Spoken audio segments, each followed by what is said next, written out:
Uh, this is where 6G is going healthcare wise. I want you to know that I've purposely left out the fact that we have quantum proteins all throughout our body.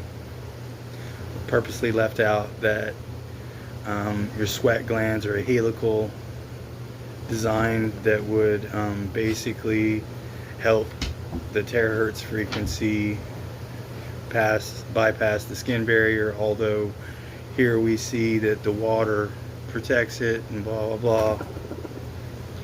I need you to use your imagination here and see that this, without, if I leave these things out, we see misinformation because of lack of information. Because here we see they're using mechanical machines in your bloodstream. They're saying that the water in your body is going to keep the terahertz frequency from penetrating deeper than your skin, like specific centimeters. Not specifically sure, but as we've seen in the previous video, I think there was two, where we discussed the sweat glands as the helical antennas, and as well, I mean, just use your mind here, because I'm purposely creating something here where it's information, but it's not fully there because I didn't add specific things. Number one, the goal here is to show you that I can misinform you just by not telling you the whole truth. Because this is what's happening all around us all the time anyway. But I need you to realize that if you have paid attention on my channel,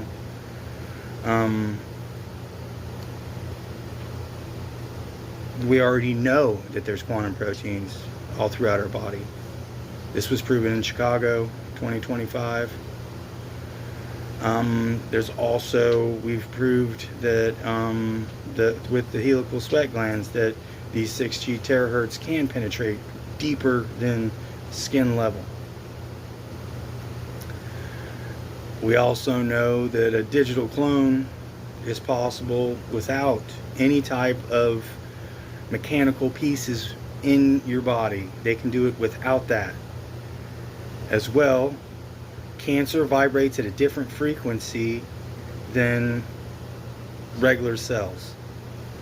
Here you will see that they are using a specific tube to basically they take a needle, insert it into the cancer cell, shoot the frequency in, and the cancer is heated to the point to where it dies. We know that we can do that. So I mean, what 6G is capable health-wise.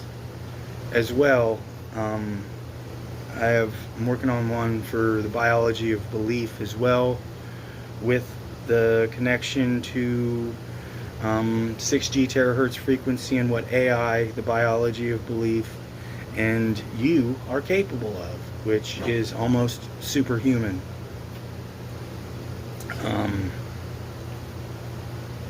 I'm not sure, but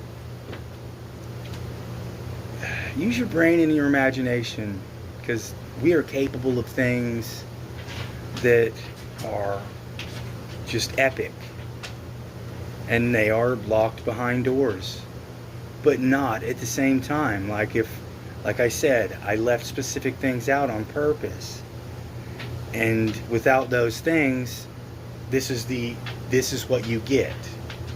But if I add the helical sweat glands and the possibility that 6G travels through the skin, we're going to get a different answer. We're going to get a different explanation. We're going to get way more possibilities. And we are discovering more stuff every day. Okay? So,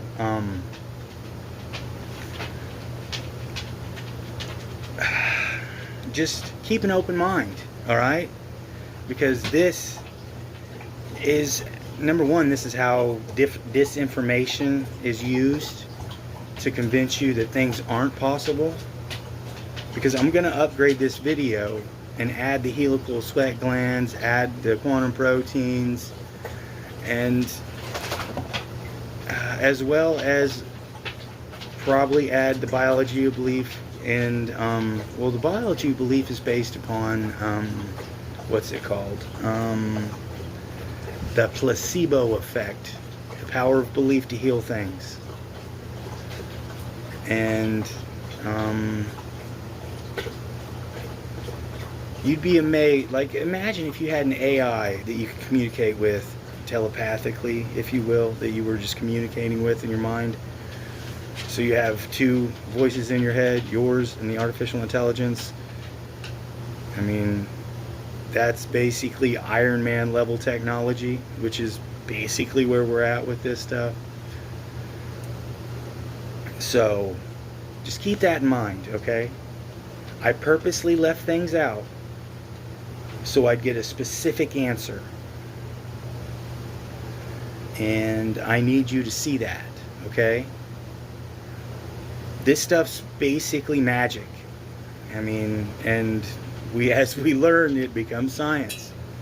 So I need you to take that in peace of mind, okay? Because this stuff is amazing.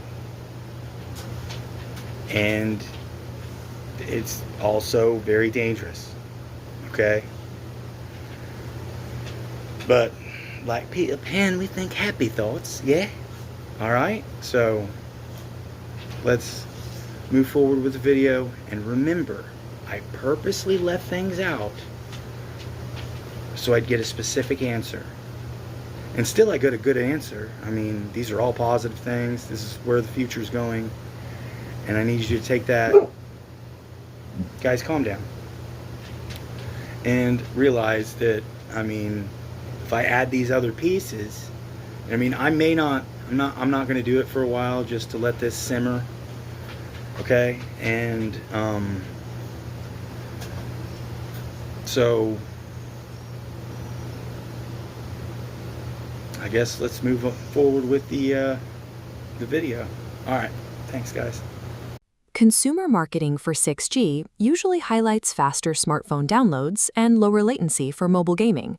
But in research laboratories, engineers are testing a more intimate engineering target, a network designed to communicate directly with human biological tissue. One primary goal is the expansion of remote surgery. Because 6G transmits data with sub-millisecond lag, a specialist in a major city can operate a robotic arm in a rural hospital thousands of miles away, with no detectable delay between their hand movement and the machine's action.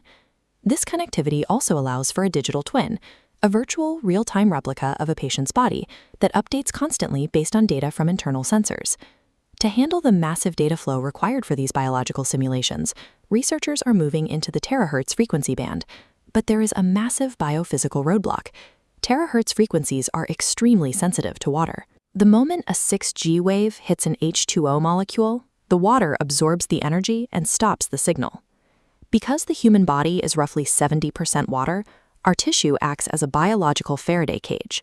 This moisture barrier physically blocks terahertz waves from penetrating any deeper than the first 0.3 millimeters of human skin. Since the frequencies required for 6G cannot pass through human tissue, performing internal medicine through wireless signals seems like an engineering impossibility. Instead of trying to force these signals through the water shield, scientists are using the shield's extreme sensitivity to their advantage. By bouncing terahertz waves off the surface of the skin, the network can map the body's cellular water network with microscopic precision. Healthy cells and mutated cancer cells have slightly different water densities. When a 6G frequency hits these tissues, the signal that bounces back carries a distinct map of those structural differences. The network processes these reflections to instantly calculate cellular health and tissue density. The water shield becomes a real-time diagnostic dashboard, allowing for systemic mapping without a single blood draw. Surface diagnostics are only the first step. Treating deep internal diseases like liver or colon cancer requires a way to bypass the skin's moisture barrier entirely. Engineers solve this using waveguides, microscopic hollow tubes that provide a completely dry path for frequencies to travel through. Guided by CT scans, these waveguides are inserted through the tissue until the tip rests perfectly inside a tumor core. This creates a direct tunnel for a 1.65 terahertz frequency. While healthy DNA ignores this wave, the mutated DNA inside cancer cells has a specific molecular resonance that causes it to vibrate violently. This targeted vibration generates localized friction, heating the tumor to 45 degrees Celsius. The cancer cells are cooked out of existence, while the surrounding healthy tissue remains at a safe temperature. Researchers are also testing a non-thermal method using a 33 terahertz frequency. At 33 terahertz, the frequency causes a specific amino acid in the cancer cell to shift its position. This changes the physical shape of the telomerase enzyme, stripping the cancer cell of its immortality and forcing it to die naturally. Traditional chemotherapy is systemic. It floods the entire body with toxins that poison healthy marrow and stem cells alongside the cancer. Localized terahertz ablation shifts the focus from chemical carpet bombing to precision frequency engineering. To manage these internal tools, engineers are building the Internet of Bio-Nanothings, a network of microscopic sensors circulating in the body. These biosensors are too small to carry batteries or the computing power required for traditional software encryption. This creates a significant security risk, where an external signal could theoretically hijack a sensor or force a rogue chemical release into the bloodstream. To secure the body, researchers are developing physical layer security, which moves the encryption from the software into the patient's own biology. This system uses the chaotic noise of the body, like fluctuating heart rates and shifting blood flow, to generate a real-time cryptographic key. Because no hacker can perfectly simulate the unique real-time physics of your individual circulation, your own biology becomes the ultimate firewall. These three pillars, surface telemetry, frequency ablation, and secure bionetworks, converge to change human healthcare. Hospital administrators often view 6G as an infrastructure upgrade for faster Wi-Fi and file transfers. However, the data density required for real-time biological modeling moves the network from the hospital office into the patient's bloodstream. This connectivity allows for a functional digital twin, a virtual counterpart that updates in real time based on the body's internal state. By integrating artificial intelligence directly into the 6G network, the system monitors the exact vibrational frequencies of your cells. If the AI registers a change that indicates disease, it can intervene autonomously, sending targeted resonance or microdosed minerals to stabilize the tissue before a physical symptom ever appears. 6G integrates the network into the biological engine, shifting medicine to real-time, frequency-based maintenance.